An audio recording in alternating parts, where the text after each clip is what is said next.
Donc, tout d'abord, je vais voir si je peux pas agrandir cette partie-là, comme ceci. Zoomer ici. Quoique. Non, je vais plutôt référence, non.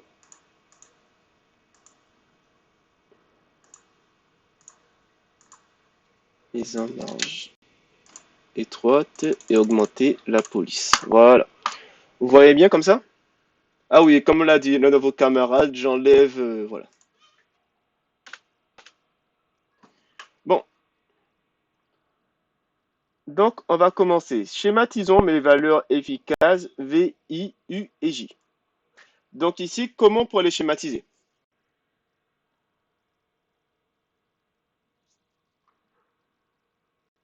Quelqu'un?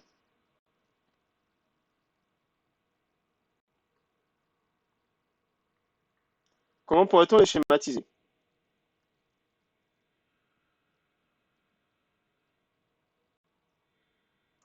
Ok. Donc ici, si vous voulez un petit schéma simple, en voici un. D'accord? Et il manque juste J ici. Mais selon vous, J, il est où? Selon vous, J, il est où?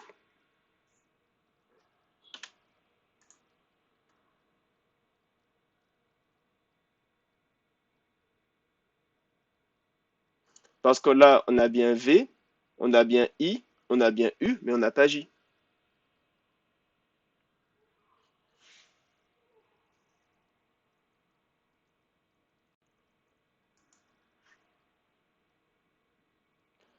Donc, si vous voulez savoir simplement où est J, dites-vous bien que J, il sera, entre guillemets, ici.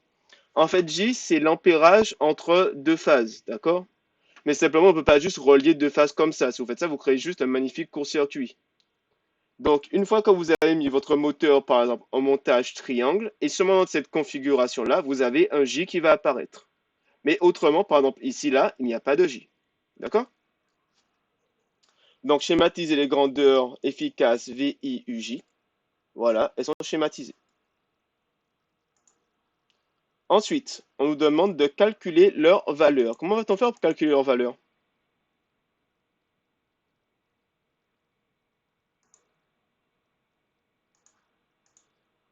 Comment va-t-on faire pour calculer leur valeur?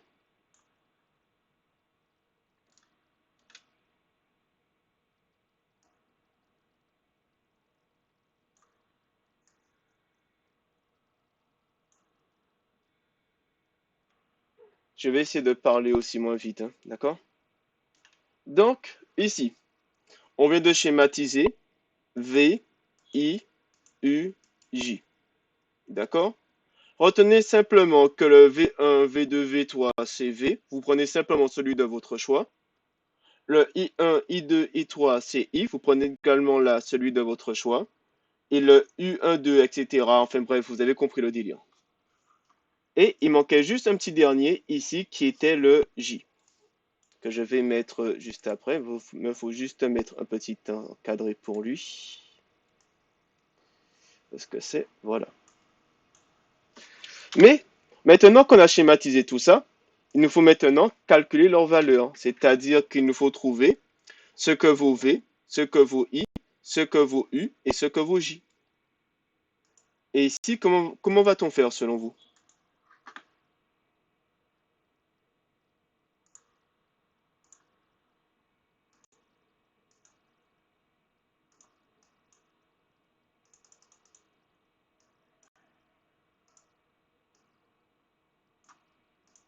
Personne?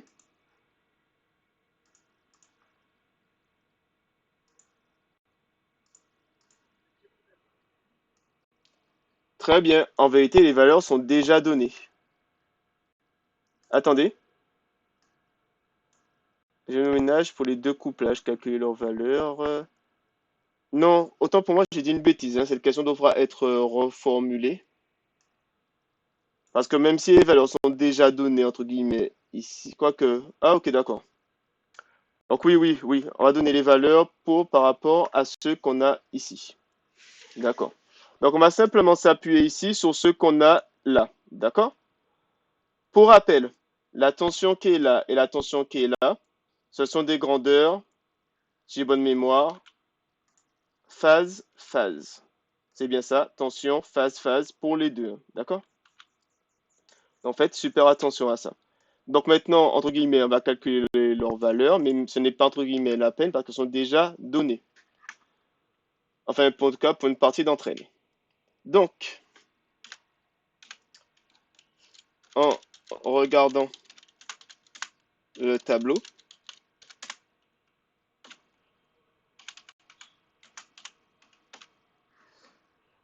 donc par exemple, si on s'appuie sur le premier, sur le montage, sur le couplage étoile, si on met le moteur en couplage étoile,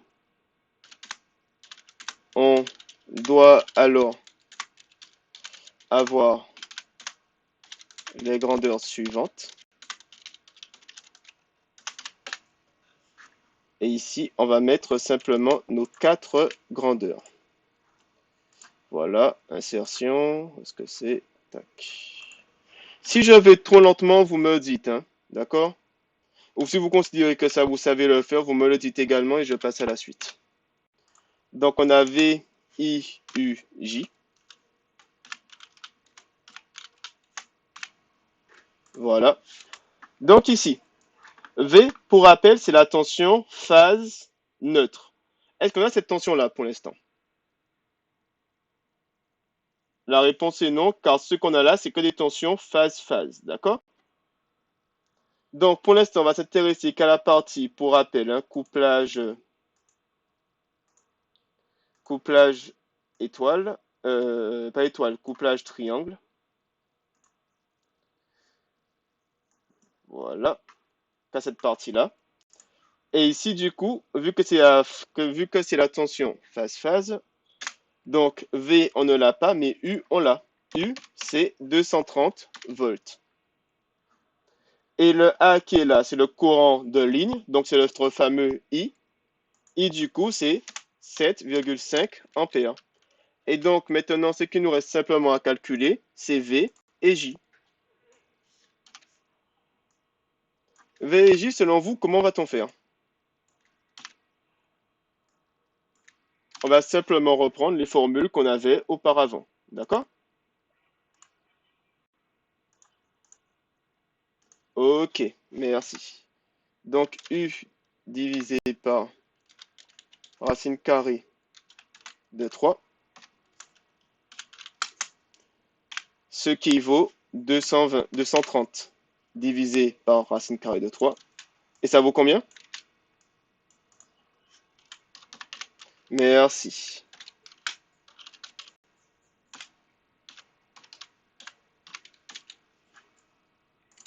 Et il ne manque plus que J. Pour avoir J, qu'est-ce qu'on doit faire?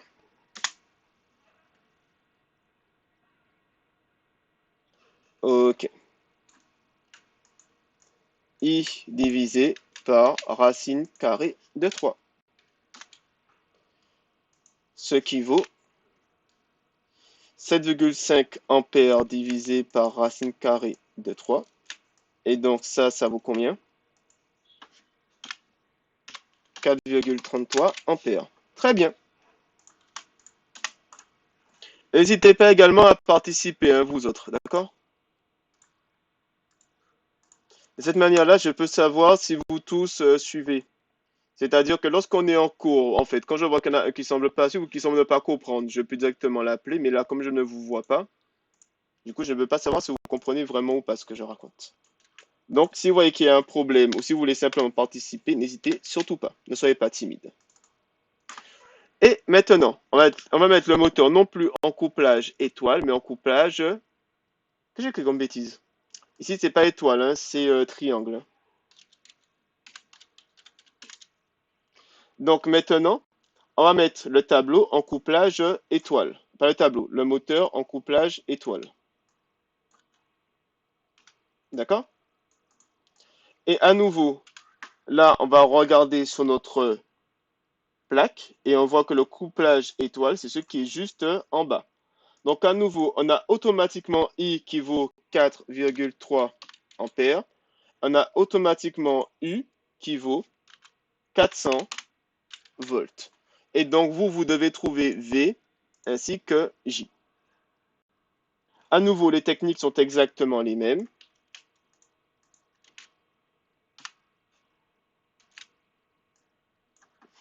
400 volts divisé par racine de 3. Et pour G, la technique est également la même. 4,3 ampères divisé par racine de 3. Et donc on obtient combien pour chacun des deux résultats?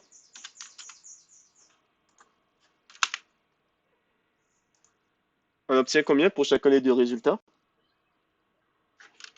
230. Et pour l'autre?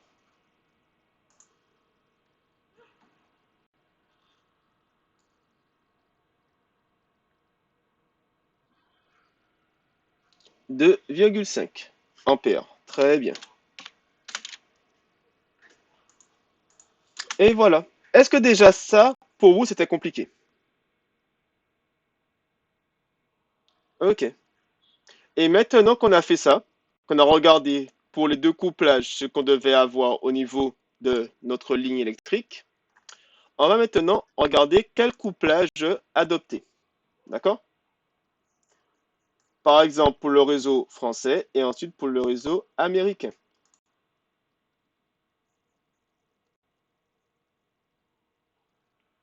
Donc selon vous, on va appliquer lequel pour le couplage triangle? Français ou américain? Oh, que je veux dire comme bêtise?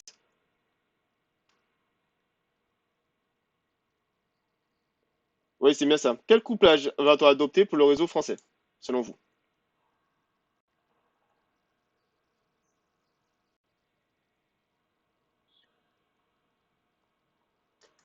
Déjà, qu'est-ce qui nous intéresse? Quand on regarde le couplage, quand on regarde en fait le courant, en fait, comment dire, le réseau français. Pour le réseau français, comment?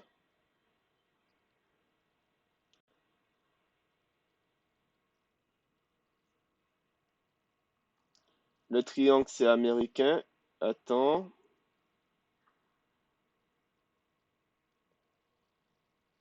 Ouais, le triangle sera bien américain. C'est bien ça. Et ce,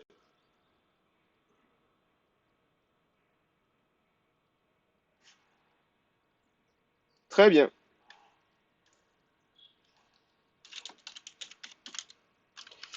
Triangle, étoile. Donc, pour répéter ce qu'a dit votre camarade. En fait, ici, hein, vous voyez bien qu'il a marqué que la tension entre phases pour l'étoile est de 400 volts. Or, par la tension, oui, c'est bien ça, la tension entre phases. Or, la tension entre phases pour le français est de 400 volts. Comme de par hasard, le monde est bien fait. Donc, du coup, ici, ce sera forcément un couplage étoile qu'il faudra faire. De la même manière, quand on regarde le réseau américain, on voit que la tension entre phases est de 230. Or, le seul élément qui correspond, c'est la tension entre phases pour le couplage triangle. Donc, du coup, lui, c'est un triangle. Et voilà. Donc, comme vous avez vu, en fait, ce n'est pas compliqué en soi. Hein, d'accord? Les exercices ne sont pas compliqués en soi. C'est juste qu'il faut comprendre le cheminement. En fait, là où vous pouvez avoir des pièges dans cet exercice, c'est surtout au niveau du cheminement, en réalité. Et maintenant, en régime nominal, dressons le bilan de puissance en déduisons le rendement et est-ce que l'élément qui est écrit sur la plaque est correct.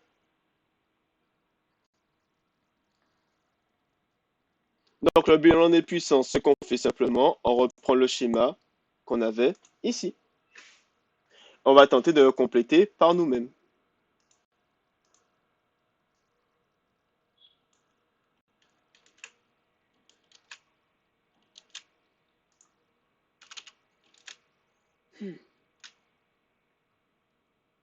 Je fais juste une petite manipulation.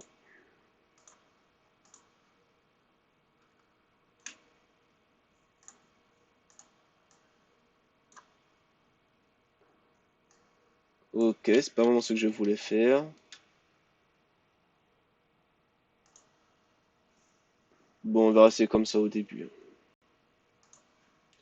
Je verrai après comment le mettre correctement en forme. Je vais juste faire un autre truc au passage.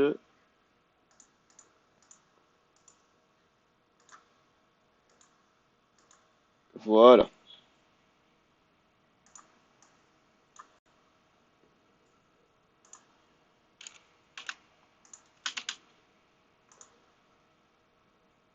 Tout a été décalé, c'est magnifique. Enfin bref, hein, on va simplement se baser sur le schéma qui est là pour refaire celui-ci, hein, d'accord? Comme j'ai du mal à le mettre en place. Voilà. Donc, ce qu'on a calculé, hein, en l'occurrence, c'est PA. On a également PJS.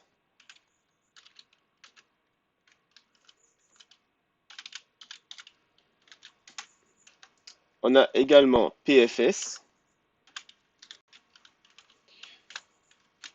On a entre guillemets PTR, PFR, PJR, PME et PU. Après, on a entre guillemets beaucoup de valeurs à calculer, hein, mais c'est pas parce qu'on a beaucoup de valeurs qu'on pourra forcément toutes les calculer, hein.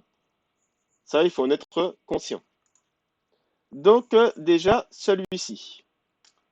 PA, est-ce qu'on peut le calculer lui selon vous? Oui, très bien. Et au passage, hein, on va faire le calcul en couplage ici, en couplage. Allez, on va prendre le couplage étoile.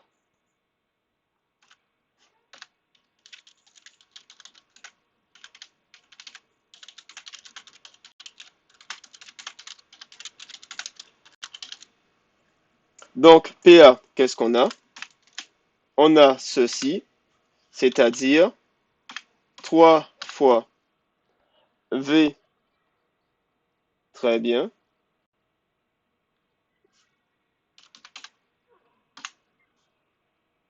fois 4,3 fois 0, fois cos de...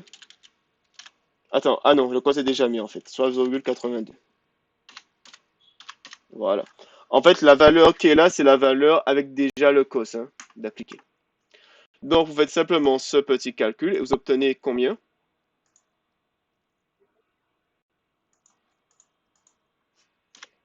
2432,94 watts. Très bien. Voilà, voilà. Donc ici, le 3 reste le même.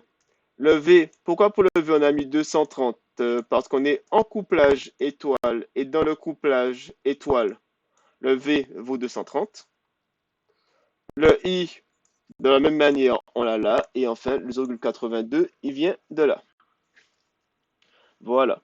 Est-ce qu'il y a entre guillemets ici des valeurs qui nous semblent, comment dire, qui nous semblent utiles pour calculer tout le reste?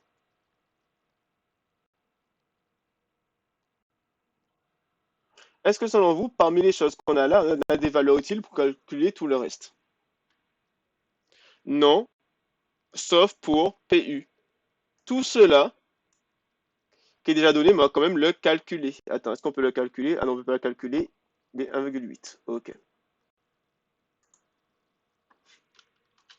Donc PU est déjà donné en plus. 1,8 kW.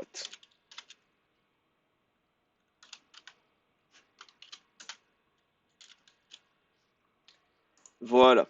Donc tous ces éléments-là, ils sont bien sympas, mais on ne peut pas les calculer, donc on va simplement les ignorer. Et il ne nous reste plus que PA et PU.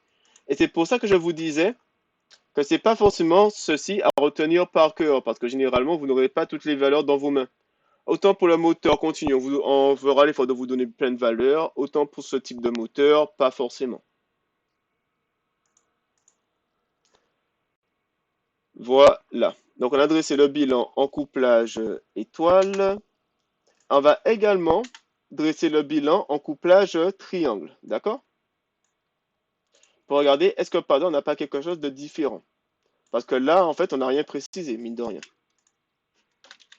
Dressons le bilan en couplage triangle.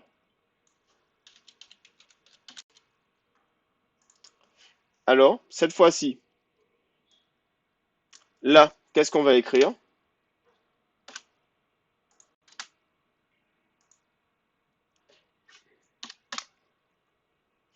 3 fois 132,8 volts,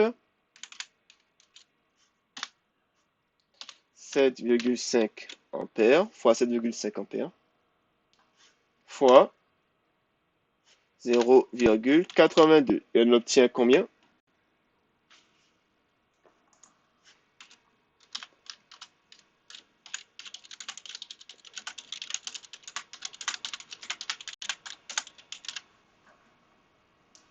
Répète, s'il te plaît.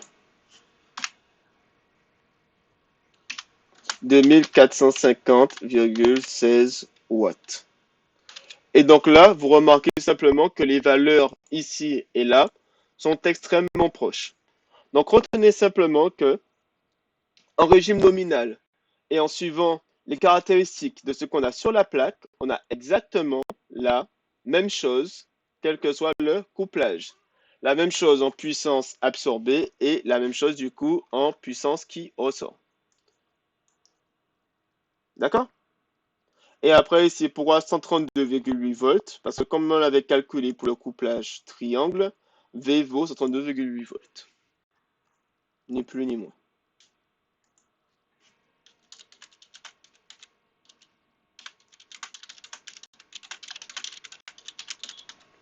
Voilà, voilà. Et donc, du coup, déduisons le rendement.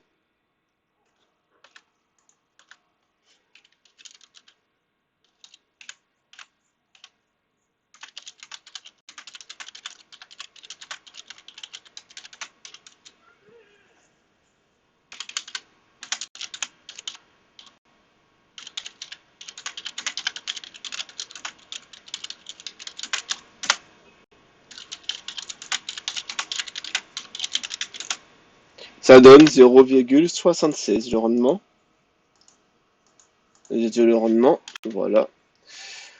N est égal à puissance utile sur puissance absorbée, ce qui est égal à, donc si je prends par exemple, allez, celui-ci,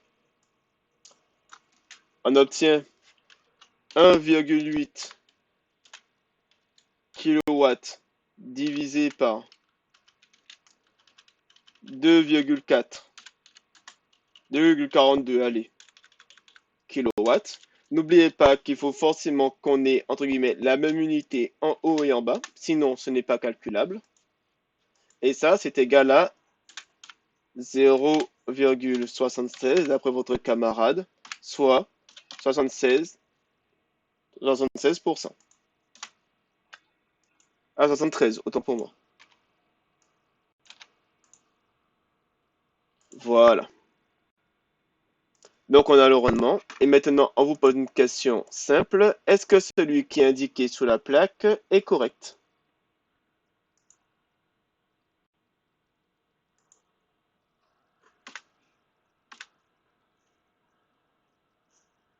Voilà.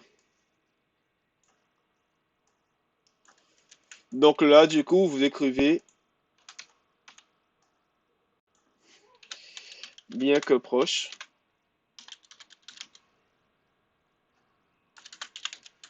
On observe un léger écart entre les deux. Et voilà, vous avez fini. Donc, est-ce que cet exercice en soi était difficile pour vous?